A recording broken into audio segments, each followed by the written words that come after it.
All right, Ash, we'll start over here. Casey kind of ruined the birthday celebration at the end there. Talk to us a little bit about your friendship and what she means to you.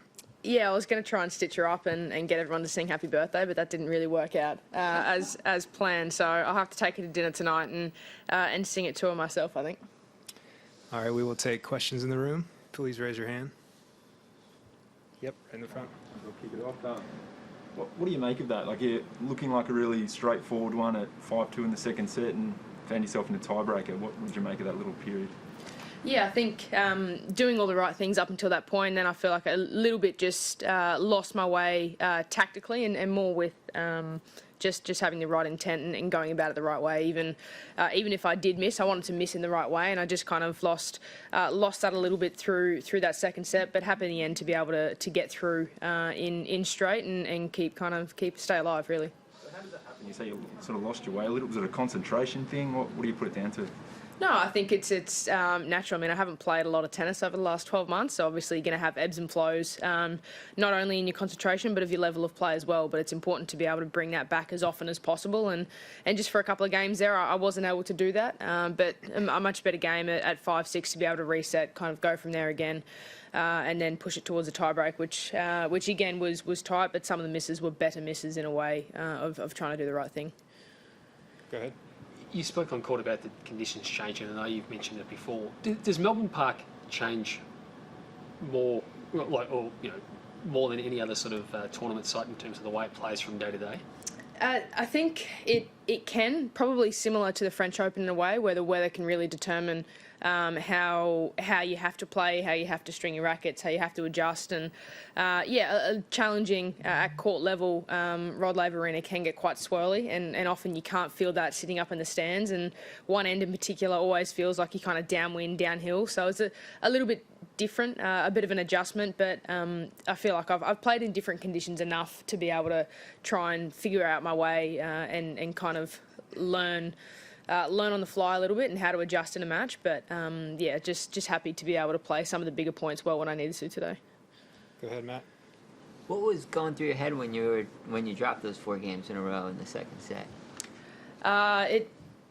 I think more than anything, I probably felt like the set was turning into a bit of a prickly pear. Really, I was doing the right things to get to 5-2 to give myself a chance to serve out the match, and then just lost my way a little bit. But in the end, happy to be able to bring it back around in the tie-break when I needed to and win some big points. Yep, go ahead. You had the bandaging on. What's the go there, and how big is that bandage? Yeah, the bandage is very big, but that's more just to support so that the tape itself doesn't fall off. So it's not a very subtle tape job. You often see it on a lot of the girls. The guys can hide it beneath their shorts a little bit better, but no, just a little bit of support. Played a lot of matches in the last 10 days after not playing for 12 months, which is natural, but it's more of an assistance than anything else. You started feeling it after Tuesday night, or? No, it came on early Tuesday, warming up for the match. But obviously it's not affecting the way that I can play in any way. It's just more of giving a leg some assistance to make sure that it doesn't get to a point where it's going to affect me. Which muscle is it? My leg muscle. A lot of muscles in your leg, especially your leg. Yep. You've touched before on the connections you have on the tour and coming back and different friends. So Dash is obviously someone you've known for a long time, but how has it felt being back around those that you weren't seeing for 11 months last year? Yeah, it's different. It brought a smile to my face, genuinely, especially a few of the girls that I kept in contact with throughout the year.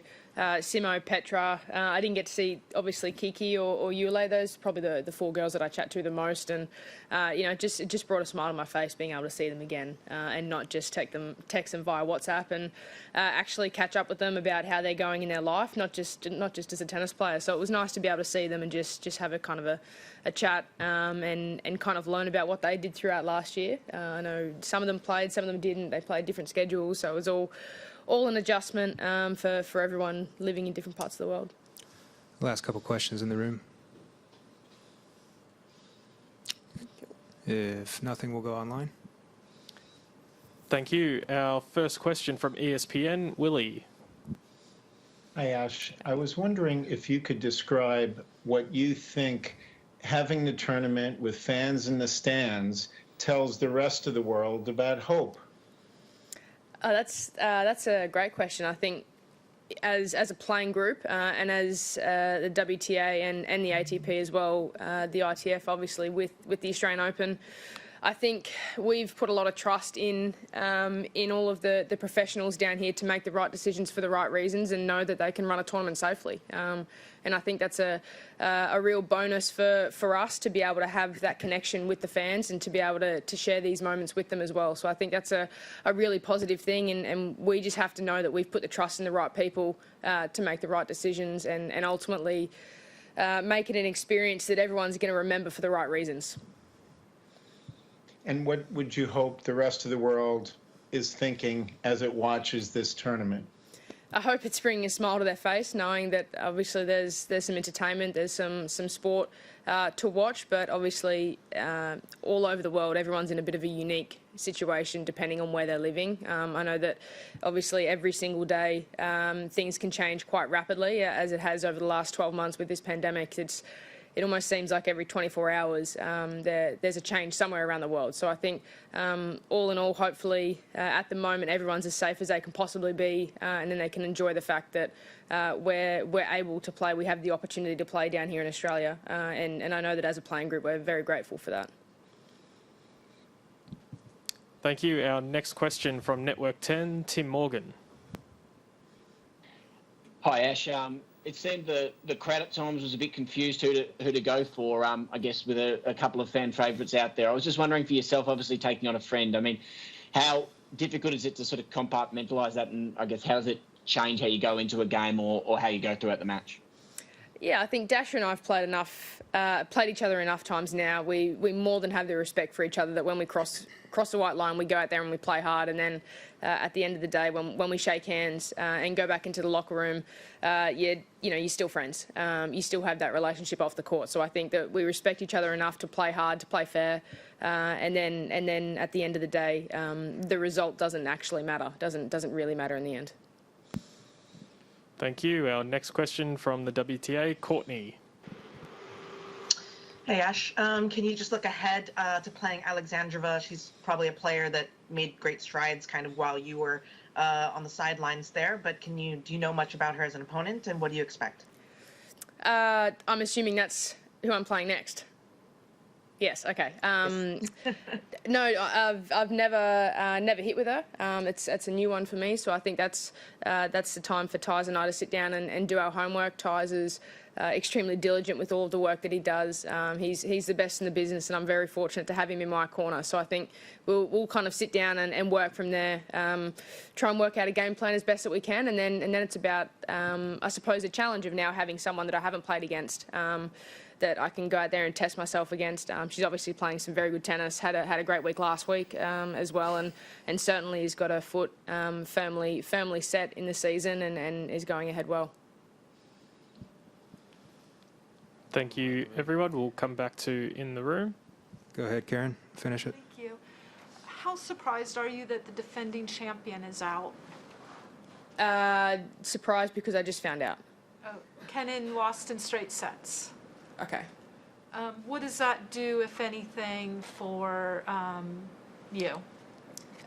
Doesn't affect me whatsoever. I've just been playing my own match and controlling what I can control from my end. So without even being aware that she was playing today, no disrespect to anyone, but I don't look much at the schedule except for when I'm scheduled to play. So I think, I'm not really sure how you want me to answer that one. I'm wondering if it speaks to the depth of the women's game, of just how, incredibly deep it continues to get.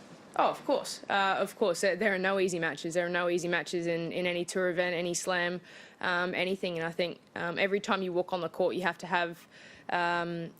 try and be able to bring your best tennis to be able to compete with everyone. That's just the level that there is now on the women's side, and that's something really exciting about women's tennis now, is that every single match, it's a fair match. You go out there, you play hard, and you try and do the best that you can.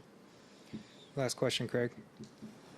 Ash, when you look at the 2 matches you've played so far, Love and Love, and then 1 and 6, what do you need to do going into the next match to keep things more on an even keel?